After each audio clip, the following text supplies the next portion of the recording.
Okay. Hi, Chip and Elizabeth. How are you? Welcome to the show. Great, thank you. Yeah, thanks for having us. Great to be My here. pleasure. So, you guys are collaborators on writing? Is that what you do? Yes, about 10 or more years ago, we worked on a textbook. We're both landscape architects, and I teach a class in the history of environmental design. Chip is an expert artist, and he illustrated a textbook for my class that I wrote called Illustrated History of Landscape Design. But we both are very interested in landscape history and in environmental awareness. We think that we love being in a garden, and we think that gardens have a spiritual capacity. The landscape has a consciousness. So our recent book is called Wisdom of Place, a guide to recovering the sacred origins of landscape, with the goal of trying to get people to really reconnect with nature and be aware of how important it is in our lives for our well-being, for our health, for the health of the planet. And I teach at UC Berkeley in the College of Environmental Design. I teach mostly landscape architecture students, but also students from across the campus. My focus has been drawing, sketching, and drawing as a form of consciousness. But recently I started teaching a class called Sacred Landscapes. And that's kind of like how our collaboration began to start on this new book, where I was having my students try to condense the information from my lectures into these drawings in a rectangular format on their presentation page. And after a couple of reviews, I looked at them and I said, hey, these look just like tarot cards. How would you like to do a set of tarot cards based on these principles, mythological principles of the genus loci? And they overwhelmingly said yes. And that sort of started our pathway of trying to think about how could we put all of this kind of historical information about mythological and spiritual landscapes into a form that could be readable. Can you give me an example of that? Because I'm picturing giant statues of Greek gods in the middle of your front lawn. Yeah, sure. So to get some of these environmental principles to a broader audience, we used the format of the tarot. So tarot is a storytelling device, like that's centuries old. So again, Chip was inspired by the graphic representation of those like myths and legends. But in tarot, most people have heard of the Wheel of Fortune, right? Have you heard of the Wheel of Fortune? I've heard of the TV show. Wheel of Because Fortune. it follows Jeopardy. Yeah, yeah. Yeah. At least on the West Coast. But we interpret the Wheel of Fortune as the hydrologic cycle. So, and then you talk about the role of water.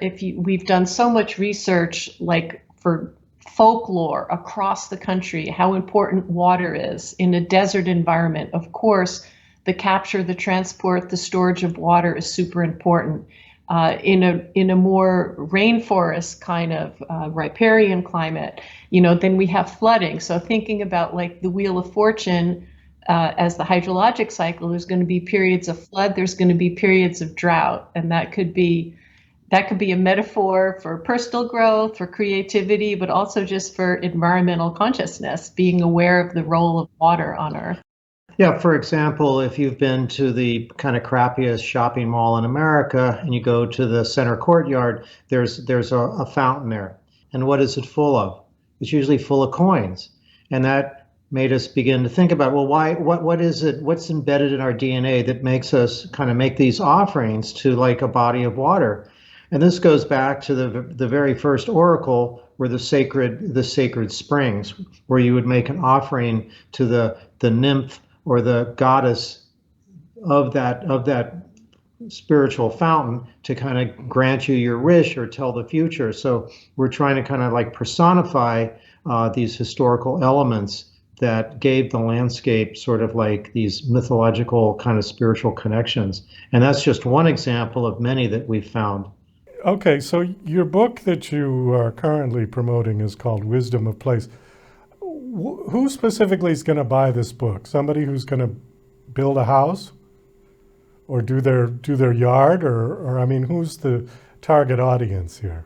Yeah, so it's pretty broad. So we look at these things through the lens of like art and nature and metaphysics. So people who are interested in learning more about the environment at a very basic level, because the first section of the book has some more scientific aspects about climate change, about topography, about soil, about wind, in a very general, not like in a very general level. So that would appeal to people who read maybe Braiding Sweetgrass, or people who read The Secret Life of Trees. So kind of a nature study. But then it also deals with the spiritual aspects. So people who are into meditation or yoga also have found a lot of value in the book. And then just creative types. It's interesting, Chip wrote What, endorsement? yeah, an endorsement for a book called Coding, which is all about like remote sensing and artificial intelligence. And that's kind of like our goal is to get people in touch with nature, like be outside and feel the quality of light and the quality of air and wind.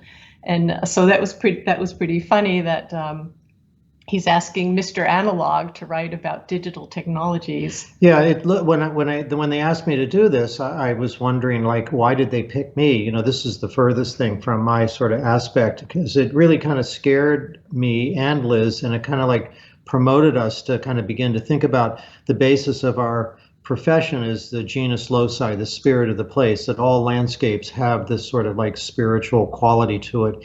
And the book frightened me because it's all about remote sensing, coding, artificial intelligence, you know, LiDAR, and all these things that are moving us further and further away from this direct connection of nature. And I think what we found is, like across the board, that this has appeal to everybody that's really interested in the landscape, especially with climate change and global warming. This kind of like makes, you know, like concise awareness of how we can kind of look at the landscape in a different way.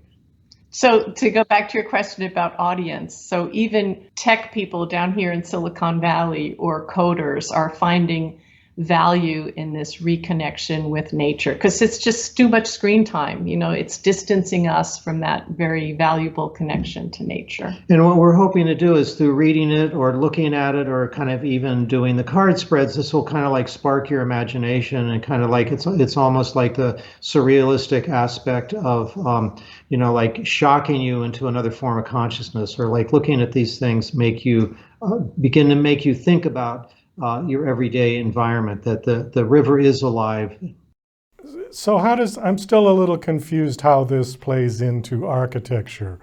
Is this like feng shui? Yeah, that's actually part of it. Geomancy, the idea that there's like an energy force in the earth and we need to balance that energy. That's definitely a concept that we talk about in the book.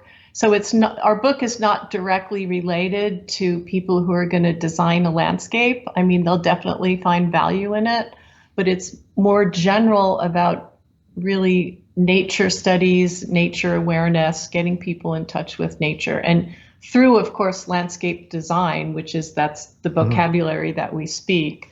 So the second part of the book talks about specific elements, things like Indian step wells or caves in human history, how caves were actually our first art galleries, because there's wonderful paintings from 30,000 years ago on the caves. And was that a teaching tool? You know, there's lots of different theories about what that artwork was for. And then also a cave is a shelter, right? So just thinking about all these elements in the landscape through time and how we can understand them today, and just, as Chip keeps saying, the spirit of place, that's an ancient Roman term called genius loci. So getting people in touch with that. So can we see the wind today? Can we feel the forest?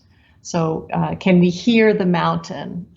So that's what we're trying to accomplish with our book. And you look at this idea of what you mentioned, feng shui or geomancy, that there's this belief that there are these hidden currents in the landscape, like how do birds migrate? You know, like how do people migrate through the landscape? And, you know, there's the thing called ley lines, which connect these kind of sacred landscapes, that there are these forces on the energy. They're pathways that are kind of like throughout all global history, the mythology of lines, hidden forces. I mean, you've been to places that make you feel good. There are places that are haunted, so every place sort of has a spirit. And part of our looking at this is kind of uncovering the fact that there is this kind of interwoven net, which science has just found out about trees, right, and vegetation and mushrooms. There's this interconnectedness. We've got just about 2.5 minutes, and I want to hit one of your talking points, which you kind of already started on. Rediscovering the sacred in a digital age, and why our disconnection from nature has profound consequences, and more importantly, how do we reverse it? So give me an example of how you think we can start to reverse this too much screen time, as you said.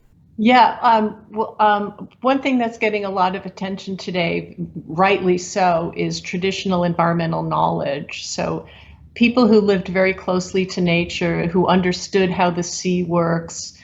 There's vocabulary, even in our vocabulary today, we're losing the understanding of certain terms like guzzle and bore, which has to do with tides. So again, our ancient ancestors knew that you don't build in the floodplain. I don't know where you are, Douglas, but we're in California.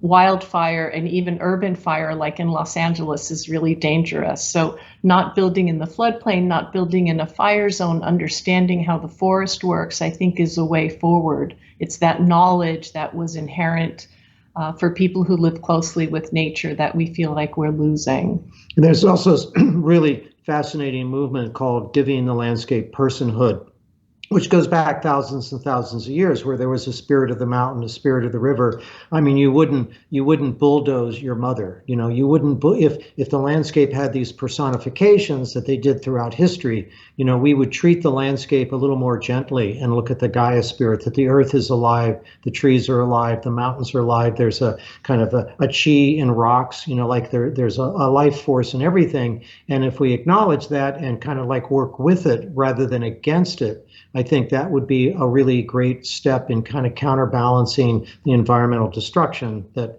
kind of is predominating our daily lives. And just as a final point, we did a lot of research on these nature-based archetypes, and we feel that's a way to bring people together, right? It's like there is a commonality in our myths, in our legends, in our folklore, no matter where you are on the globe, that there is a spirit to water, and it's important to value it. And like Chip said, if you think the river is your mother, you're not going to pollute it. So just any way we can bring that consciousness to a broad audience, we think we can help heal the earth a bit. Has the book been released?